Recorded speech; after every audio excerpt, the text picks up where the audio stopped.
Well, good morning, everyone. Right now, our schools are on the verge of crisis. Despite the incredible work of educators, despite the outstanding funding support from the General Assembly, despite the hard work of students, we're at risk. Because right now, our schools are faced with a tsunami of education reform. All at once, we're trying to implement Common Core, new evaluation systems, and students switching over from the MSA to the PARCC test.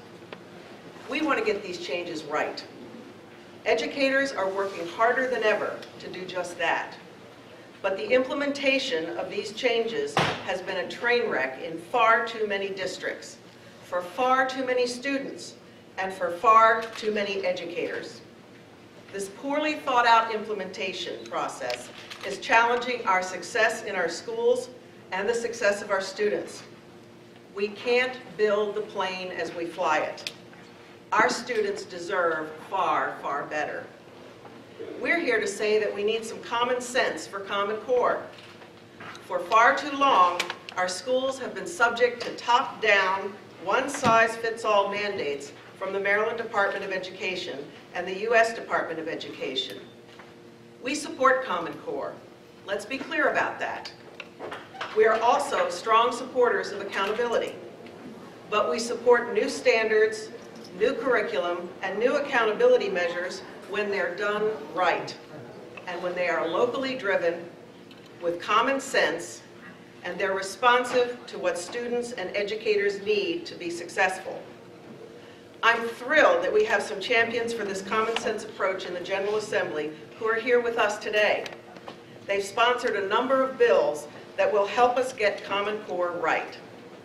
First, I'd like to introduce a real education champion, Ways and Means Committee Chairwoman Sheila Hickson.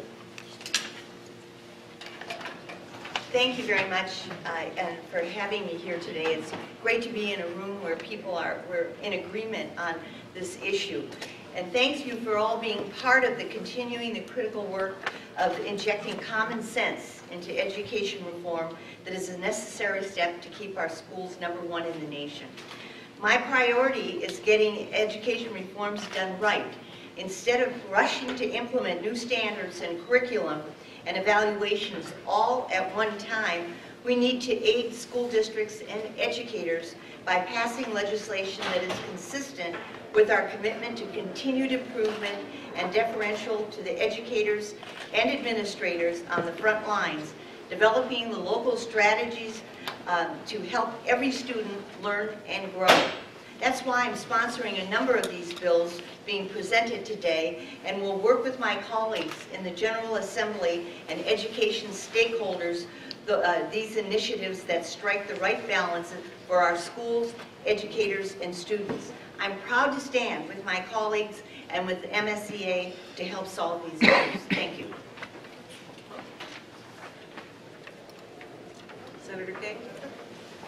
Good morning. Good morning. I hear from teachers and parents all the time about the breakneck speed in which we are implementing changes in our schools. The hasty implementation is leading to misalignment in what our schools are teaching and what they are testing.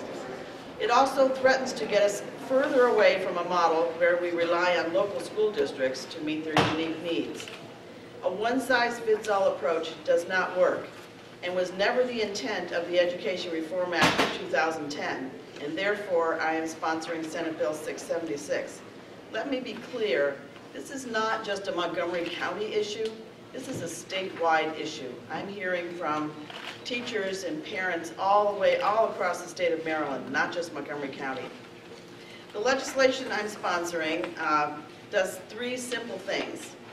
Number one, it gives some space and certainty for teachers in their evaluations by providing that misaligned or yet to be validated standardized tests will not be used for personnel decisions through at least the 2016-17 school year.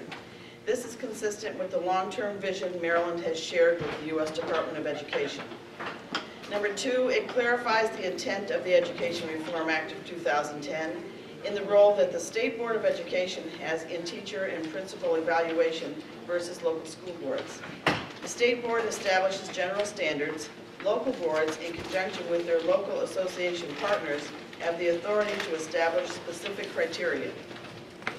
And three, that while the state board can develop a default state model for such evaluations, no local board is required to adopt the state model. We have numerous examples of innovative evaluation systems that are the envy of school districts across the country, namely the Peer Assistance and Review Program in Montgomery County. Such a program must be protected if we are going to train and retain the high-quality educators we need in our classrooms. SB 676 puts fairness and common sense in the teacher evaluation process. We'll now hear from Liz Brown, affiliate president from Charles County.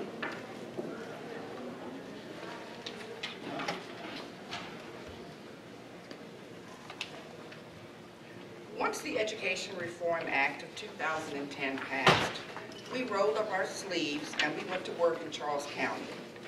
We did difficult work and collaborated closely with our local school system to develop an evaluation model that made sense for our county and that met the letter and the intent of the law. Our evaluation model incorporated student growth, examined professional practice, and used multiple measures to help strengthen the teaching profession and improve student learning. Unfortunately, that wasn't good enough for MSDE. They told us they would reject our evaluation model and throw all of our hard work out the window. Why? One reason, because we didn't include the state standardized test, the MSA, as 20% of our evaluation model. Now we looked, and nowhere in the Education Reform Act of 2010 did it say that the state test must be 20% of our evaluation. In fact, it says very explicitly that local school systems and local associations are to collaborate to develop the specific criteria of our models, not the state, rather the local. We stood strong with our school system and didn't change our model. Other districts had reached similar local models as we did, but when pushed by the threats from MSDE, they walked away from what they felt worked for them. And the district administrators unilaterally changed their evaluation models. Not in Charles County. We knew that our model followed the law, but that wasn't good enough for MSDE. They said publicly that we could keep our model for this school year, but we had agreed to a 3-year phase-in to 20%. I was stunned. We never agreed to that. Not for a second. MSDE has been operating in a world divorced from reality, the law, and plain common sense. We want an evaluation model that makes sense for Charles County. We know what works best for our schools and our students. That doesn't mean being afraid of accountability. No teacher is afraid of accountability when it's done right, and when it helps us become better at what we do. But we are afraid of MSDE and USDE taking away our local autonomy and dictating to us what we should do. Forgetting the law, forgetting what works for our county, and ignoring what local educators, school boards, and superintendents think. That's not right. And it's especially not right when we're dealing with this transition to Common Core. Experts say that when you change curricula, it takes at least 6 years to ensure that the assessments linked to them are fully valid and aligned. So it makes 0 sense to force test scores into evaluations before the scores even accurately represent what's happening in classrooms. There are other, better ways to measure student growth, like student learning objectives and student portfolios, to name a few. And it makes 0 sense for MSDE to try to dictate to locals what goes into our evaluation models when it's in clear violation of the law. We need some common sense here, and these array of bills can help us to get there. Thank you.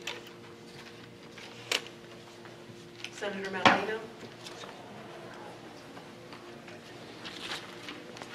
Thanks, Ms. Brown. First, I want to make sure you know that your delegate, Peter Murphy, is here, supporting you from Charles County, and I'm pleased to be standing here not only with Nancy King, but with my colleague from the Senate, Paul Pinsky, who's been a leader on these issues for decades now in the state Senate. What you're hearing from us today is the message. We support the Common Core. We want to see the Common Core implemented with common sense in our state. One of the most pressing issues facing school districts is the time to get these reforms implemented correctly. The high standards associated with the Common Core standards are laudable.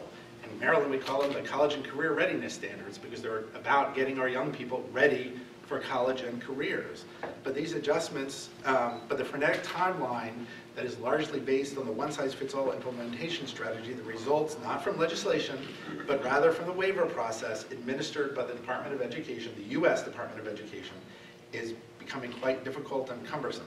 Maryland should seek waivers, and we've been seeking waivers to deal with relief from the failed policies of the No Child Left Behind law. But since Congress can't act on that, we can only seek relief through waivers.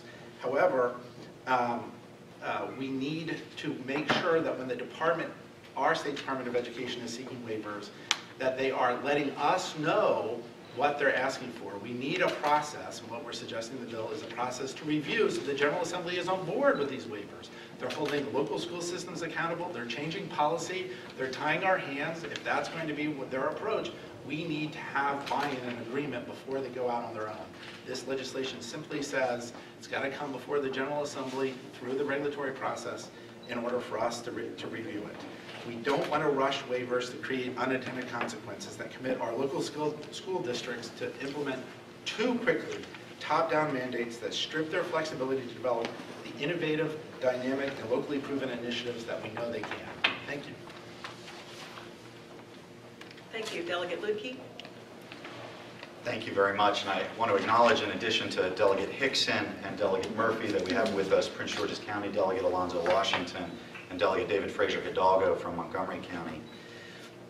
The final bill of this package of common sense reforms is HB 1164, the development of a Common Core review work group.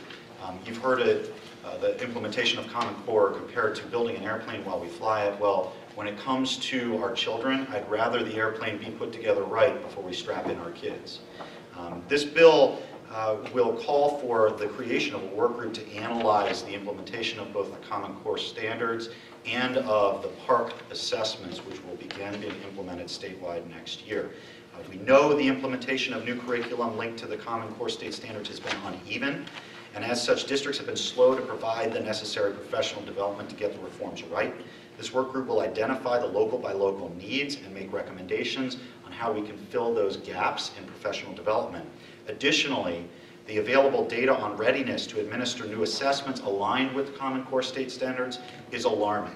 School districts do not have the technology resources, they don't have the staff support necessary to properly administer the new PARCC assessments online. So this work group will complete a review of the current technology gaps and make budget and policy recommendations to address these readiness issues. And hopefully we can get this plane put together before the kids are strapped into their seats. I want to thank all of you for coming and speaking today. In your packets, you each have copies of the bills along with some background materials, and I'm happy to open it up now for questions.